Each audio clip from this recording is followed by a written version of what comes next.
Rodney Collin. La teoría de la vida eterna. 12. La transfiguración al mundo electrónico. ¿Cuál es la naturaleza de esta inmortalidad consciente? Primeramente debemos distinguir con toda claridad entre la posibilidad de una inmortalidad consciente y la de una inmortalidad inconsciente. Una roca que dura por 10.000 años en la misma forma, es inmortal en relación con el hombre, pero su inmortalidad es inconsciente. La permanencia del infierno es una inmortalidad semejante. Por tanto, no es la inmortalidad en sí misma lo que es deseable. En verdad, nadie que no sea extremadamente simple deja de entender que hay algo indeciblemente horrible en la idea de una inmortalidad de nuestro cuerpo actual o nuestro estado de cuasi inconsciencia. Pues esto significaría el fin de toda posibilidad de cambio, crecimiento o desarrollo. La inmortalidad inconsciente implica la congelación o petrificación de una forma. Es la cualidad de una forma que no puede morir.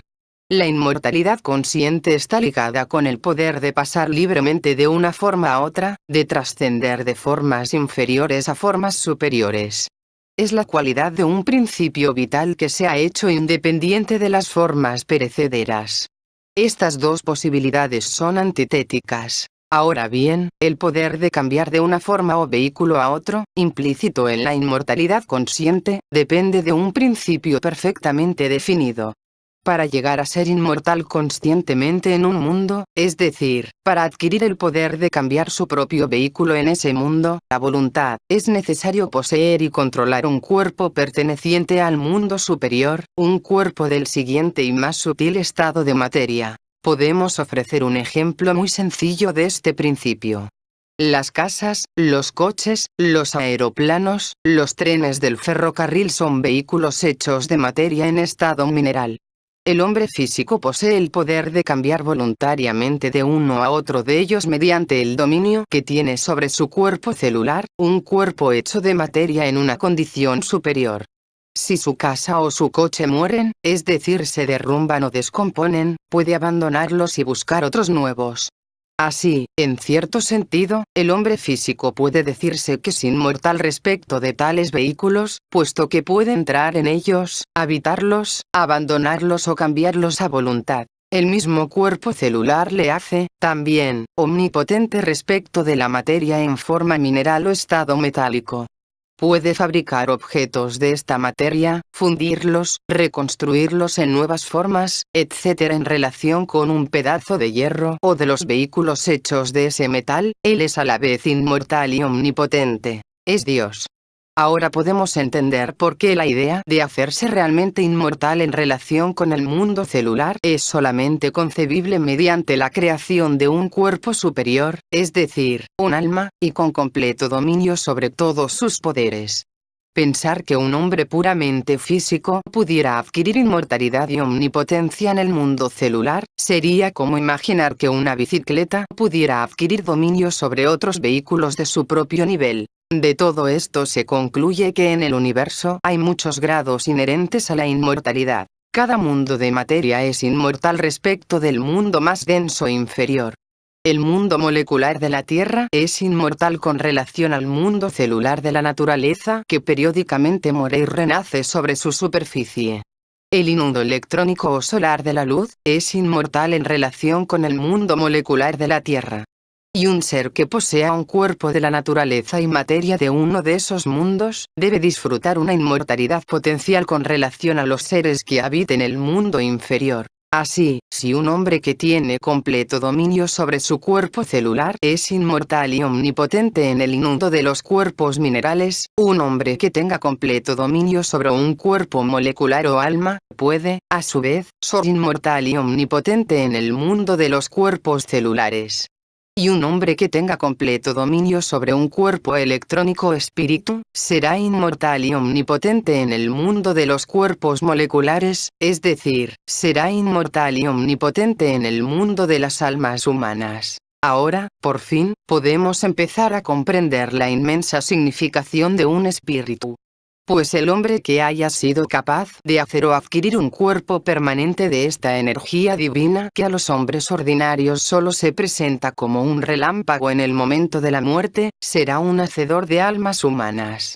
Podrá trabajar, construir, formar y destruir, en relación a la materia molecular, como el hombre físico puede hacerlo en relación con la materia mineral. Podrá conocer y usar las leyes que gobiernan los cuerpos moleculares, y estará así en condiciones de crear almas para los hombres o de ayudarles a crearlas para sí mismos. Cuando antes hablamos de la posibilidad de que los hombres adquirieran almas, tuvimos que agregar que no podrían esperar alcanzar ninguna de las etapas de ese proceso sin ayuda. Ahora queda aclarada la razón. Cuando encontramos una vasija o utensilio mineral, digamos un frasco o un bote enterrados, inmediatamente concluimos que ha existido la intervención de un hombre físico. De igual manera es imposible imaginar un cuerpo físico formado y en pleno uso de sus funciones sin la intervención de un alma, o un alma formada y en pleno uso de sus funciones sin la intervención de un espíritu. Así, comenzamos ahora a distinguir tres etapas distintas en el posible desarrollo del hombre a partir de su posesión presente de un cuerpo físico solo parcialmente consciente y en gran parte incontrolado. Primero habrá de encontrar un hombre que haya adquirido un alma o cuerpo molecular, pues solamente tal hombre será omnipotente en relación con los cuerpos físicos. Solo tal hombre podrá comprender las leyes que se refieren a los cuerpos celulares, reconocer defectos y deformidades, prescribir la muy complicada serie de ejercicios y choques físicos, mentales y emocionales necesarios para producir la energía nerviosa necesaria, romper hábitos internos y externos, y hacer al cuerpo celular, normal, dominado, sensitivo y en pleno uso de sus funciones. El verdadero trabajo de un hombre con alma será, por lo tanto, reformar a los hombres físicos, hacerles normales. Podrá dirigir una escuela de normalidad, pues es un principio el que solo los normales pueden desarrollarse, solo los normales pueden llegar a ser supernormales. Además, él puede quizá enseñar a sus discípulos la teoría de la adquisición de un alma.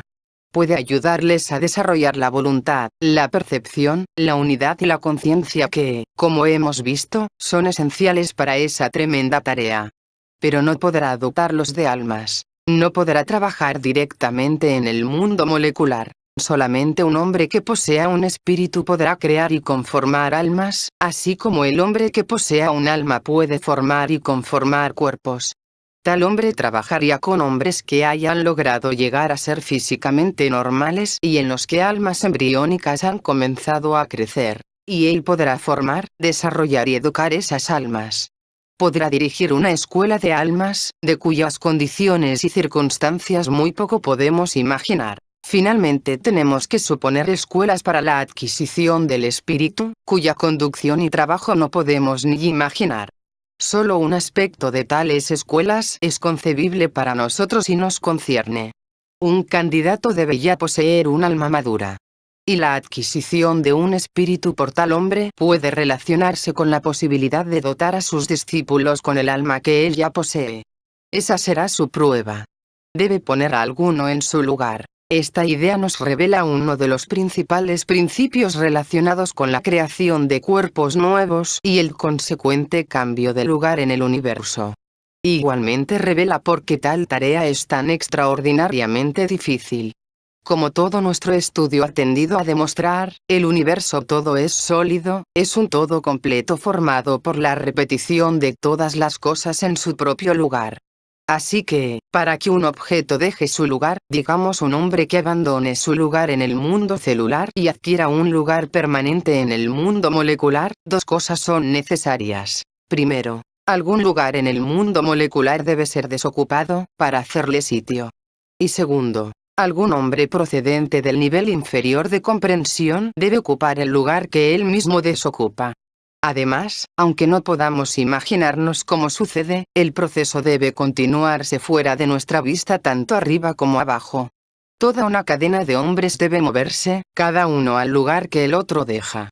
Solo en esta forma puede ocurrir un verdadero cambio de lugar sin dejar algún sitio del universo desocupado, es decir, sin que se cree un vacío imposible. Ahora se ve con claridad por qué la transferencia de la conciencia humana a un cuerpo permanente de materia más elevada es radicalmente distinta de cualquiera otra de las empresas que el hombre puede emprender. Pues esto, y solo esto, implica un cambio de lugar cósmico. Tenemos que darnos cuenta de que toda clase de mejoramiento conocido, toda clase de educación y aprendizaje, la adquisición de nuevos conocimientos, buenos hábitos, habilidades, artes, aún la mejoría del ser mismo, se refieren a mejoras en el mismo lugar. Un motor puede limpiarse, aceitarse, pintarse, acelerarse, cambiarse en su uso de un mezclador de concreto a una planta de luz eléctrica, pero continuará siendo el mismo motor. Todas las mejoras han sido en el mismo lugar. En cambio, si el motor respirase, sintiera, se reprodujera y adquiriera una estructura celular, eso significaría un cambio de un lugar a otro en el universo. Y es a cambios de esta naturaleza a los que se refiere la creación de nuevos cuerpos. Ahora bien, tal movimiento en cadena ascendente hacia materia superior, tal levantamiento convulsivo de conciencia, que crea como si dijéramos, una fractura vertical a través de tantos planos, es un proceso extraordinariamente complicado. Requiere incontables circunstancias favorables, individuales, cósmicas y aun sociales. En primer lugar, solo es posible en relación con el trabajo de una escuela dirigida por un hombre que tenga completo dominio sobre todos los poderes del alma, y que aspire ardientemente a un plano superior. En segundo lugar, solamente es posible en cierto momento de la historia de esa escuela, momento para el cual todo el trabajo previo de la escuela no ha sido sino una preparación. En verdad, si pensamos en las incontables pruebas de diversas categorías que habrá que crear, las oportunidades de sufrimientos físicos y morales que habrán de inventarse, la variedad de tipos, los diferentes niveles de seres, las situaciones dramáticas necesarias, todo lo cual debe provocarse intencionalmente con pleno conocimiento de su relación con el resultado final, entonces podemos ver que debe producirse nada menos que un tremendo drama cósmico. Alguien debe llevar a la escena una obra, en la vida, y en la que todos los peligros, amenazas, torturas, rescates, fugas y muertes sean verdaderos hechos históricos. Ya nos hemos dado cuenta antes que por el orden universal, el momento de la muerte es la mayor prueba y la mayor oportunidad que se le presenta al hombre, pues en ese momento todo es posible. Entonces, si la meta del director de una escuela es lograr el espíritu con todo lo que ello implica, tenemos que suponer que después de una intensa preparación, escogerá el momento de su propia muerte para hacer este supremo esfuerzo. La esencia del drama, su evento principal, será la muerte del productor. Al mismo tiempo, las circunstancias de su muerte, los sacrificios, sufrimientos, esfuerzos y traiciones que conduzcan a ella, proporcionarán innumerables pruebas o historias derivadas que alcanzarán a todos los personajes dentro de la esfera de la obra. Ofrecerán una serie de pruebas para los discípulos del guía, que tengan por mira alcanzar un alma. Otra serie para la comprensión de hombres ordinarios que puedan ser sirvientes, o tenderos, o simples circunstantes. Una tercera serie para los personajes públicos de la época. Y tal vez una cuarta o final oportunidad de redención para los criminales o almas moribundas cuya participación pueda ser necesaria en la trama. ¿Cómo puede producirse una obra coherente y de una finalidad intensa con tal heterogénea colección de personajes? ¿Cómo la múltiple acción puede dirigirse a un fin previsto cuando verdaderos santos, asesinos, traidores y redentores tienen que desempeñar sus papeles con toda exactitud? Esto es imposible excepto mediante la función especial de la telepatía. Solamente un hombre capaz de colocar pensamientos y sugestiones directamente en la mente de otros hombres podrá producir tal obra. Este poder es una función del alma, la que por razón de su estructura molecular, puede penetrar dentro de otros hombres y saber lo que pasa en sus cerebros y otros órganos. Por tanto, el productor de tal obra puede solo ser alguno que haya adquirido ya un alma y que tenga completo dominio sobre ella y que, en relación con su propia muerte, está tratando de alcanzar un cuerpo electrónico permanente o espíritu. Esta producción telepática por sí misma escoge y prueba los diversos personajes de la obra.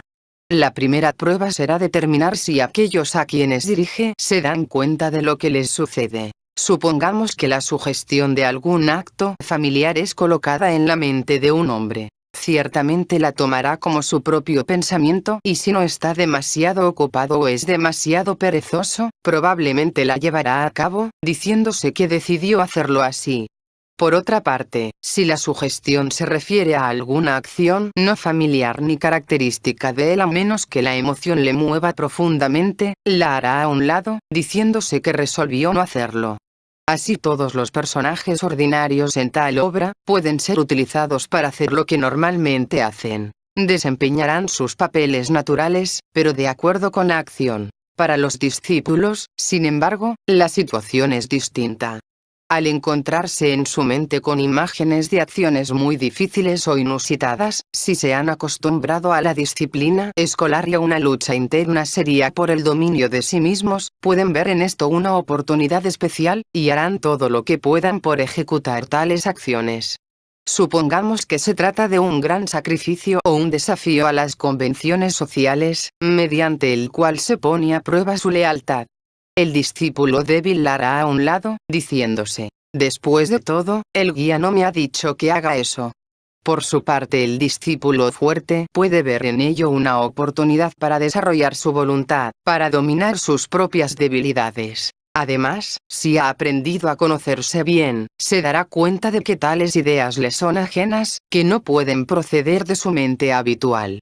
Quizá podrá relacionarla con el juicio interno, si es muy observador, podrá aún sospechar su verdadero origen y comenzar a adivinar lo que está sucediendo. De cualquier manera, se dirá que deben venir de un plano superior y no pueden dejar de atenderse. En esta forma se presenta la oportunidad a tales discípulos para romper su mecanicidad propia de acción, y actuar en forma desusada. Están en condiciones de hacer lo que ni siquiera habrían imaginado sin ayuda, y no obstante, hacerlo ellos mismos, por su propia voluntad. El efecto que esto produce en el discípulo es bien distinto del de acciones semejantes ejecutadas por obediencia, y no puede ser simulado en ninguna otra forma. Así, mediante verdadera telepatía, el discípulo recibe una oportunidad de sobrepasarse, de desarrollar su voluntad y crearse un alma. Casi no es necesario agregar que en una obra de esta naturaleza no pueden sugerirse acciones erróneas. Tales acciones, que en cierto modo fueran necesarias para la trama, se producen automáticamente por la debilidad de los diversos personajes cuando se enfrentan a ciertas situaciones claves. El envidioso o el avaro, cuando se toca su envidia o su avaricia, debe traicionar sin necesidad de sugestión alguna. A unos discípulos, cuando algún giro de la trama los toma por sorpresa, traicionarán por timidez o por embarazo, como lo hizo Pedro cuando cantó el gallo. La multitud rugirá pidiendo sangre esta vez, simplemente porque lo ha hecho 1000 veces antes. Tales acciones son absolutamente mecánicas y no son nunca resultado de una sugestión del productor, aunque, indudablemente, serán previstas y tomadas en consideración por él.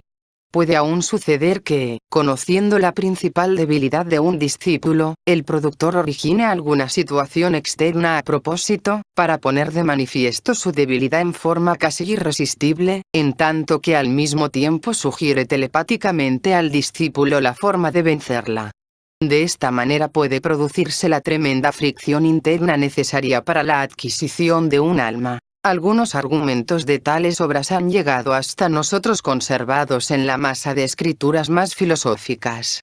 ¿Cuántas obras que no se han registrado han sido ejecutadas, y cuántas no han pasado aún de la etapa preliminar de los ensayos? No lo sabremos nunca. Pues, aunque estos dramas pueden escenificarse abiertamente, es un hecho extraño que ningún registro de ellos persiste nunca, excepto aquel conscientemente elaborado y dado a conocer.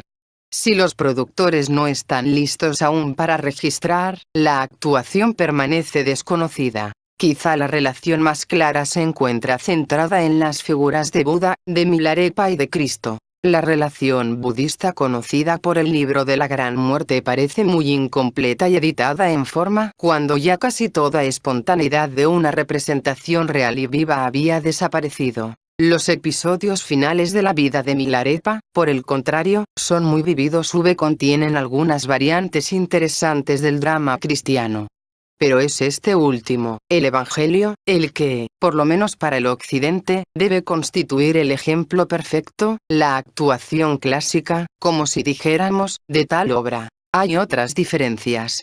Por diversas razones, tanto el Buda como Milarepa produjeron sus dramas sobre un fondo de simpatía, en países donde las ideas ocultas eran altamente reverenciadas y en épocas en las que tal vez por razones cósmicas los hombres se encontraban en un estado receptivo poco común. El ambiente del drama de Cristo es mucho más familiar. El punto avanzado estratégico de un gran imperio burocrático, funcionarios nerviosos y una multitud irresponsable, opresión política y la sombra de la revuelta, todo esto está muy lejos de ser simpático. Sin embargo, muestra que la posibilidad de un desplazamiento a través de los planos de conciencia y que puede en último resultado afectar a miles o millones de hombres, no depende en absoluto de las condiciones que bajo un punto de vista ordinario llamaríamos favorables. Aun lo que en la vida se considera comúnmente como el mal, puede utilizarse como el punto de apoyo de una palanca para dar a las fuerzas superiores una adquisición sobre la cual trabajar y lograr sus finalidades. A pesar de la diferencia de ambientes, los tipos de este drama aparecen con caracteres de permanencia. El centurión romano, quien de pronto penetra en el significado de la crucifixión política y exclama: «En verdad este hombre era el Hijo de Dios», es el mismo personaje del carcelero de Sócrates quien al traerle el veneno pide perdón al más noble y más gentil y mejor de todos los que jamás llegaron a este lugar. Al mismo tiempo, cada papel puede ser desempeñado con diferencias individuales dependientes de un actor particular en una producción particular. El mesonero que sirve a Buda el alimento descompuesto que le causa la muerte, aparece como un personaje de importancia muy secundaria, cuya acción crítica es casi una equivocación. En el drama cristiano, por otra parte, Judas es la personificación del mal y aun cuando al final se arrepiente, todavía tiene que ahorrarse. Y sin embargo, aún aquí, hay una curiosa sugerencia de colusión en la última cena y en la expresión del Cristo en el momento de la traición: «Amigo, ¿a qué vienes?». Y este papel recibe un giro enteramente nuevo en el drama de Milarepa, cuando el pundit celoso, después de causar el envenenamiento del santo, irónicamente pide sufrir la agonía causada y habiéndosele transferido una pequeña parte de ella, se convierte, abandona sus riquezas y se hace un discípulo devoto. He aquí un ejemplo de cómo un papel aparentemente de villano puede desempeñarse en tal forma que prepare al actor para un papel distinto la próxima vez. Debemos aceptar la idea de que en todos los dramas de esta naturaleza, cada actor consciente tiene que aprender a desempeñar todas las partes, con la idea de que algún día estará en condiciones de representar él mismo el papel principal. En el drama del Evangelio, por ejemplo, hay muchas insinuaciones de que San Juan, el discípulo a quien Jesús amó, el único que se quedó a su lado en la crucifixión, a cuyo cuidado dejó Jesús a su madre, cuyo Evangelio revela la más profunda comprensión emocional, y sobre todo, quien más tarde, cuando ya anciano en Palmos, él mismo describió las experiencias de un cuerpo electrónico, fue por decirlo así, el suplente del papel de Cristo. Todos esos papeles, no obstante, son solamente subsidiarios. El verdadero significado de la obra debe buscarse en la transfiguración del personaje principal al mundo electrónico, la adquisición de un espíritu. Y todos los acontecimientos y manifestaciones milagrosos que siguen a su muerte pueden, en cierto modo, considerarse como demostraciones de que la obra ha tenido éxito, que el tremendo milagro se ha efectuado. El colosal desplazamiento a través de todos los planos de la materia, la fractura vertical a través de todo el universo, que es necesaria para esta transfiguración, parece repercutir no solamente hacia arriba hasta el cielo, sino también hacia abajo al mundo mineral, al infierno mismo. A su muerte, Jetsun mostró el proceso de fundir el cuerpo físico con el reino de la eterna verdad, el cielo despejado pareció hacerse palpable con colores prismáticos, hubo profusas lluvias de flores, música de melodía arrebatadora, y un delicioso perfume, más fragante que cualquier esencia terrena, se extendieron por el aire, los dioses y los hombres se encontraron y conversaron, así que, por el momento, habían regresado a la edad de oro. Cuando Buda, el sublime, murió, en el momento en que abandonó esta existencia, se produjo un formidable y aterrador terremoto, y los truenos del cielo estallaron. Mas Jesús, habiendo otra vez exclamado con grande voz, dio el Espíritu.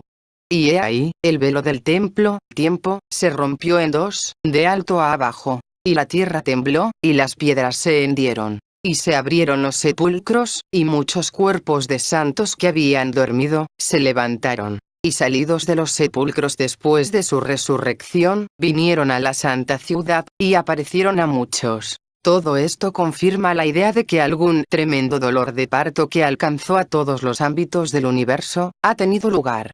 Una fractura se ha producido a través de todos los planos de la materia y a través del tiempo mismo por la directa intervención de la energía electrónica. A través de esta ranura, la percepción del hombre ordinario puede, por un corto tiempo, ver hacia los mundos superiores y hacia el pasado y el futuro. Y a través de ella, para todos los seres, hay ahora un camino de fuga que no existía antes. Posteriormente se efectúan milagros de distinta categoría. Casi todos los milagros atribuidos a Cristo durante su vida se refieren a curaciones o normalizaciones del cuerpo físico. La curación del hijo del noble de Cafarnaún, de los 10 leprosos, la del ciego y la de la mujer que sangraba, todas ellas se refieren a normalizaciones de naturaleza física, tales como serían de esperarse de un hombre con alma, que disponía de un completo dominio sobre las funciones de un cuerpo molecular y cuya labor era la creación de hombres normales. Sin embargo, los milagros posteriores a la crucifixión, son de distinta naturaleza. El Cristo pudo entonces proyectar un nuevo cuerpo físico, o muchos de ellos en diferentes lugares, después de que su cuerpo original había sido destruido. Súbitamente dos amigos caminando a Emaús por los campos, se encuentran un Cristo físico ante ellos. El mismo día otro Cristo aparece a los discípulos dentro de una habitación cerrada con llave. Una semana más tarde tiene lugar otra aparición semejante a Tomás y en condiciones parecidas. En tanto que un cuarto Cristo camina al encuentro de sus discípulos pescadores por sobre las aguas del lago Tiberíades. En cada uno de estos casos una curiosa prueba de la existencia física está hecha por el mismo Cristo que aparece, y quien insiste en consumir alimentos o en ser tocado.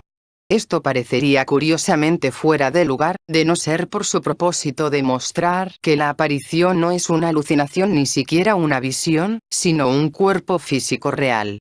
Pues para aquellos que comprendían, solo esto era prueba de que el Cristo había alcanzado un plano en el que podía crear y destruir cuerpos a voluntad, es decir, que había adquirido la completa libertad en todos los vehículos, y que operaba en el espíritu del mundo electrónico. Así también, al prepararse para la muerte, y a solicitud de distintos discípulos en el sentido de que ella ocurriera en sus diferentes aldeas, Milarepa acompaña a todos y se queda con todos los que permanecen atrás. Tal demostración del poder de pasar libremente de un cuerpo a otro, que pertenece a la inmortalidad consciente, será una de las más grandes pruebas de los discípulos del Maestro y debe producir consternación y pavor entre aquellos que no saben aún qué hay en esto. Los discípulos de Milarepa comienzan a disputar entre sí aduciendo los unos que puesto el Maestro había estado con ellos, no podía haber estado con los otros. Al final él mismo ha de intervenir. Todos vosotros tenéis razón. Era yo que jugaba con vosotros. Así, también, cuando María Magdalena y los dos peregrinos de Emaús, maravillados por su experiencia, se apresuran a volver a la reunión de los discípulos oficiales en Jerusalén para relatarles su encuentro, se las trata de locos. Y no les creyeron. Pues es una extraña ironía que los más amargamente incrédulos de la transfiguración del Maestro, han de encontrarse entre aquellos que estaban más familiarizados con él bajo su aspecto de un hombre ordinario. Algunos negarán siempre su espíritu en nombre de su cuerpo físico, pues sus recuerdos del hombre parecerán reales, y el milagro, roto de imaginación. Esta incredulidad en el gran experimento, precisamente porque ha tenido éxito, es una de las más raras e incomprensibles consecuencias del drama. Y debemos comprender cuán infantil es la idea del hombre ordinario que espera creer por medio del milagro. Si un hombre es escéptico, un milagro le hará negarse a creer, pues encontrándose incapaz de ofrecer una explicación razonable, tiene que llegar a la conclusión de que él o el Maestro se han vuelto locos. Y si no es capaz de trascender sus ideas y aptitudes ordinarias, el milagro mismo le hará alejarse del maestro, quizá para siempre. Por lo tanto, este momento del milagro, esta revelación del drama, es quizá la mayor de todas las pruebas. Los discípulos habrán tal vez sufrido muchas otras pruebas y hecho grandes esfuerzos y comprendido mucho. Ahora todo depende de que tengan o no una actividad positiva, o lo que en lenguaje religioso se llama fe, en el Maestro. Pues solo con una completa fe y desprovistos de temor podrán seguirle al mundo electrónico. Y, sin embargo, para aquellos que pasan con éxito esta prueba, se hace posible una nueva conexión con su Maestro. Pues en virtud de su cuerpo electrónico, él puede alcanzarlos en cualquier lugar y tiempo. En virtud de la naturaleza de la materia electrónica, que penetra en todas las cosas, puede adueñarse de ellos y someterlos a su voluntad mientras ellos así lo deseen. Por la misma naturaleza de la materia electrónica, que trasciende el tiempo, puede llegar a ellos en el futuro y tal vez aún en el pasado. No solo se ha hecho omnipotente sino eterno respecto de ellos. Y puede usar de su poder de crear almas, no solamente entre ellos, sino entre todos los hombres que creen en él, mientras exista la materia electrónica. La suya será en realidad una inmortalidad candente. Ved, estoy con vosotros siempre, aún hasta el fin del mundo. De mi propio maestro solamente puedo decir que él también produjo entre sus amigos una obra en la que ellos, sin saberlo, actuaron a perfección, y cuya trama fue su propia muerte. En silencio dio instrucciones a sus corazones. Algunos las reconocieron, otros no. Siempre estaré con vosotros pudo haber dicho también él, pero en forma ligera y fumando un cigarrillo, de manera que nadie se fijaría. Hallándose en cama en su rey posesionó con su propia mente a un joven que volaba sobre el Atlántico y a quien ya anteriormente había liberado de una ilusión. Aquella mañana, ya muerto, caminó con un viajero, cruzando el puente de Londres, y a otro que iba manejando un automóvil le mostró la naturaleza del universo. Sin embargo, estas relaciones son difíciles de creer. Sea por tanto testimonio de lo que él logró, el presente libro, escrito el año siguiente de su muerte, de conocimiento no merecido por mí. Comprenda aquel que pueda comprender.